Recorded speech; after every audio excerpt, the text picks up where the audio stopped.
വീടുകളിലും പള്ളികളിലുമൊക്കെ ഇന്ന് തക്ബീർ ധ്വനികളും ആഘോഷങ്ങളും ഒക്കെയാണ്. വിശ്വാസികൾ രാവിലെ നടക്കുന്ന ഈദ്ഗാഹിൽ പങ്കെടുക്കാനുള്ള ഒരുക്കത്തിലുമായിരിക്കും. നമുക്കറിയാം, സാധാരണ പെരുന്നാളിന് മുമ്പ് വളരെ തിടുക്കപ്പെട്ട എല്ലാവരും പുതിയ വസ്ത്രങ്ങളൊക്കെ അണിഞ്ഞ് വളരെ സന്തോഷത്തോടെ പള്ളികളിലേക്ക് പോകും. ആദ്യം ഈദ്ഗാഹിൽ പങ്കെടുക്കും, പിന്നീട് വിഭവസമൃദ്ധമായ ഭക്ഷണത്തിലേക്കൊക്കെ കടക്കും. സ്നേഹത്തിൻ്റെയും സാഹോദര്യത്തിൻ്റെയും സന്ദേശത്തിനൊപ്പം ഇത്തവണ ഒരു പ്രത്യേകതയുള്ളത്, ഇത് ലഹരിക്കെതിരെയാണ് ഇത്തവണ കൈകോർക്കുന്നത് എന്നതാണ്.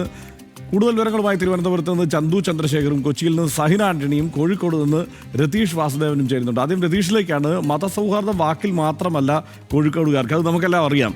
ഇന്ന് പെരുന്നാൾ ദിനത്തിൽ കോഴിക്കോട് കിണാശ്ശേരി പള്ളിയാക്കൽ ശ്രീ ദുർഗാ ഭഗവതി ക്ഷേത്ര മഹോത്സവം നടന്നുകൊണ്ടിരിക്കുകയാണ്. ക്ഷേത്ര മഹോത്സവ കമ്മിറ്റിയാണ് ഇന്നത്തെ ഈദ്ഗാഹിന് സ്ഥലം വിട്ടു നൽകുന്നത്. അപ്പോൾ അവിടുന്ന് തന്നെ നമുക്ക് തുടങ്ങാം. ഇത് കേരള സ്റ്റോറി, അതായത് യഥാർത്ഥ കേരള സ്റ്റോറി ഇങ്ങനെയൊക്കെയാണല്ലോ നമുക്ക് ആവർത്തിച്ച് പറയേണ്ടത്. രതീഷിലേക്കാണ് ആദ്യം. രതീഷ്, എങ്ങനെയാണ് ഇന്നിപ്പോൾ കോഴിക്കോട് ഈദ്ഗാഹ് നടക്കുന്നത്? ഈ പ്രത്യേകത കൂടി ഒന്ന് വിശദീകരിക്കും. ഹർഷൻ, തീർച്ചയായും ഏറെ സന്തോഷകരമായ ഒരു സമയം, ഒരു സ്ഥലം ഒക്കെ അങ്ങനെ തന്നെ പറയേണ്ടി വരും. കാരണം ഈ മതസൗഹാർദ്ദം നമ്മളെ പറച്ചിലിൽ മാത്രമല്ല, അത് സ്വാഭാവിക ജീവിതമാണ്. ആളുകൾക്ക് നമ്മുടെ കേരളത്തിൽ നിന്ന് വെളിവാക്കുന്ന ഒരു കാര്യമാണ് പറയാനുള്ളത്. ഞാനിപ്പോൾ നിൽക്കുന്ന കിണാശ്ശേരി പള്ളിയറക്കൽ ശ്രീ ദുർഗാഭഗവതി ക്ഷേത്രത്തിൻ്റെ സമീപമാണ്. അതിന് നേരെ എതിർവശത്ത് നമ്മൾ ഈ കാണുന്ന ഇവിടെ ഉത്സവം നടന്നുകൊണ്ടിരിക്കുകയാണ്. മാർച്ച് 30 മുതൽ ഏപ്രിൽ 4 വരെയാണ് ഉത്സവം. ഈ പ്രദേശമൊക്കെ ഉത്സവത്തിൻ്റെ പരിപാടികൾ നടന്നുകൊണ്ടിരിക്കുകയാണ്. ആ ഇടയ്ക്കാണ് ഇന്ന് പെരുന്നാൾ ആഘോഷിക്കുന്നത്. അതിന് ഈദ്ഗാഹ് വേണം. അതിന് ഇവിടെയുള്ള ഈ സ്ഥലം ക്ഷേത്രോത്സവ കമ്മിറ്റിയാണ് വാടകയ്ക്ക് എടുത്തിരുന്നത്. അവർ ഇത് ഈദ്ഗാഹിന് വിട്ടു നൽകുന്നു, അതിനുള്ള സൗകര്യങ്ങൾ എല്ലാം നൽകുന്നു. ഇവിടെ നമുക്ക് മത വ്യത്യാസമില്ലാതെയാണ് ഇതിൻ്റെ സഹകരണം മനസ്സിലാക്കുന്നത്. ക്ഷേത്രത്തിന് അഭിമുഖമായാണ് ഇന്ന് ഈദ്ഗാഹ് നടക്കുന്നത്.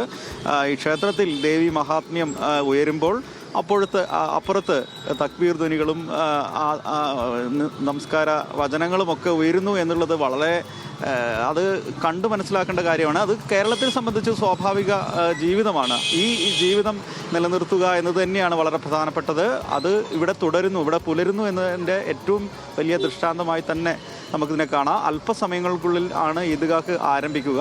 അതിനുള്ള ഒരുക്കങ്ങളും ചടങ്ങുകളുമാണ്.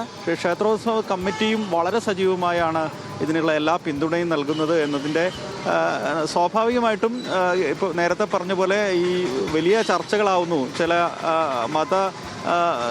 മതകീയമായി കാര്യങ്ങൾ ചിന്തിക്കുമ്പോൾ അത് വലിയ പ്രശ്നങ്ങൾ ഉണ്ടാക്കുന്ന കാലത്താണ് മതസൗഹാർദ്ദത്തിൻ്റെ ഏറ്റവും വലിയ മാതൃകയായി ഈ പെരുന്നാൾ ദിനത്തിൽ ഈദ്ഗാഹിന് ക്ഷേത്രോത്സവ കമ്മിറ്റി ആ സ്ഥലം ഈദ്ഗാഹിന് ഒരുക്കി നൽകുകയും അതിനുള്ള പിന്തുണ നൽകുകയും ചെയ്യുന്ന കാഴ്ച കേരളത്തിൽ നിന്ന്, കോഴിക്കോട് നിന്നൊക്കെ വരുന്നത്. അപ്പോൾ ഈ പറച്ചിലിനപ്പുറത്ത് കേരളം യഥാർത്ഥത്തിൽ ഇതാണ് കേരളത്തിൻ്റെ റിയൽ കേരള സ്റ്റോറി എന്ന് തന്നെ നമുക്ക് പറയാവുന്നതാണ്.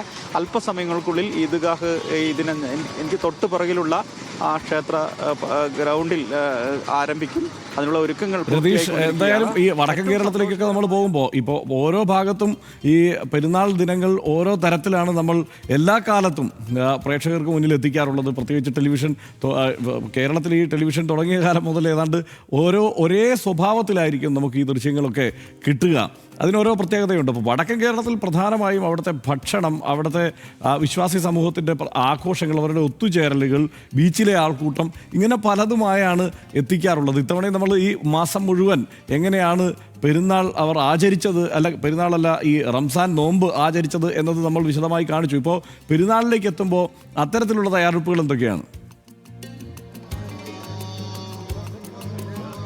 തീർച്ചയായും വടക്കൻ കേരളത്തിൽ വലിയ ആഘോഷങ്ങളാണ്, അതിനുള്ള ഒരുക്കങ്ങളായിരുന്നു നടന്നുകൊണ്ടിരുന്നത്. വിശ്വാസപൂർവ്വമുള്ള ഈ നോയമ്പിന് ദിനത്തിന് സമാപനം കുറിച്ചുകൊണ്ടുള്ള ചടങ്ങുകൾ എന്ന നിലയിൽ തന്നെയാണ് ഇതിനെ കാണുന്നത്. പുതുവസ്ത്രങ്ങൾ, ഭക്ഷണ വൈവിധ്യം, മലബാറിൻ്റെ ഭക്ഷണ വൈവിധ്യം വളരെ പ്രസിദ്ധമാണ്. അതുപോലെ തന്നെ മലബാറിൻ്റെ വസ്ത്ര വൈവിധ്യവും വളരെ പ്രസിദ്ധമാണ്. അതുകൊണ്ട് തന്നെ ഏറ്റവും ഈ സാധനങ്ങൾ, ഈ പെരുന്നാൾ ദിനവുമായി ബന്ധപ്പെട്ടുള്ള ഭക്ഷണ സാധനങ്ങൾ വാങ്ങാൻ, അതുപോലെ തന്നെ വസ്ത്രങ്ങളൊക്കെ വാങ്ങാൻ കോഴിക്കോടിൻ്റെ വിപണി വളരെ സജീവമായിരുന്നു. മിഠായിത്തെരുവിൽ കാലുകുത്താൻ ഇടയില്ലാത്ത തരത്തിലായിരുന്നു ആളുകൾ എത്തിയത്. വളരെ ആഹ്ലാദപൂർവ്വം, വളരെ ആത്മവിശ്വാസത്തോടു കൂടി ഈ ആഘോഷങ്ങളിൽ ആളുകൾ പങ്കെടുക്കുന്നു എന്ന് തന്നെയാണ് ഈ ഘട്ടത്തിലെ ഏറ്റവും പ്രധാനപ്പെട്ട കാര്യം. മാത്രവുമല്ല, നേരത്തെ ഹർഷൻ സൂചിപ്പിച്ചതുപോലെ വളരെ പ്രധാനപ്പെട്ട ഒരു ദൗത്യം കൂടി ഈ പെരുന്നാൾ ദിനത്തിൽ എല്ലാവരും ഏറ്റെടുക്കുന്നുണ്ട്. കാരണം അത് ഒരു ലഹരിക്കെതിരെയുള്ള വലിയ മുദ്രാവാക്യം ഉയർത്തുക, അത് എല്ലാവരിലേക്കും എത്തിക്കുക എന്ന വലിയ ദൗത്യം കൂടി ഈ പെരുന്നാൾ ദിനത്തിൽ മൊത്തം എല്ലാവരും ഏറ്റെടുക്കുന്നുണ്ട്. അത് മതനിരപേക്ഷമായി അല്ലെങ്കിൽ മതത്തിനപ്പുറത്ത് തന്നെ വലിയൊരു ദൗത്യമായി തന്നെ എല്ലാ സംഘടനകളും ഏറ്റെടുക്കുന്നു എന്നതുകൂടി വളരെ പ്രധാനപ്പെട്ടതാണ്. എന്തായാലും വളരെ സജീവമാണ്. നേരത്തെ പറഞ്ഞ പോലെ ആനന്ദപരമായ തരത്തിലുള്ള വളരെ ആഹ്ലാദത്തോടെയാണ് മറ്റ് പെരുന്നാളുകൾക്കോ അല്ലെങ്കിൽ ചടങ്ങുകൾക്കോ മുമ്പെങ്ങുമില്ലാത്ത തരത്തിൽ മനുഷ്യർ മതേതരമായി അല്ലെങ്കിൽ കൃത്യമായി അത്തരത്തിൽ ഒരു ഇടപെടൽ ഈ ആഘോഷ സമയത്ത് ഈ പെരുന്നാൾ ദിനത്തിൽ ഉണ്ട് എന്ന് തന്നെയാണ് വളരെ പ്രത്യേകത. രതീഷ്, ഇനിയിപ്പോൾ നമുക്ക് കോഴിക്കോട്ടെ വിശേഷങ്ങളിലേക്ക് പിന്നീട് മറ്റ് ബുള്ളറ്റിനുകളിലൊക്കെ നമുക്ക് തിരിച്ചു വരാം.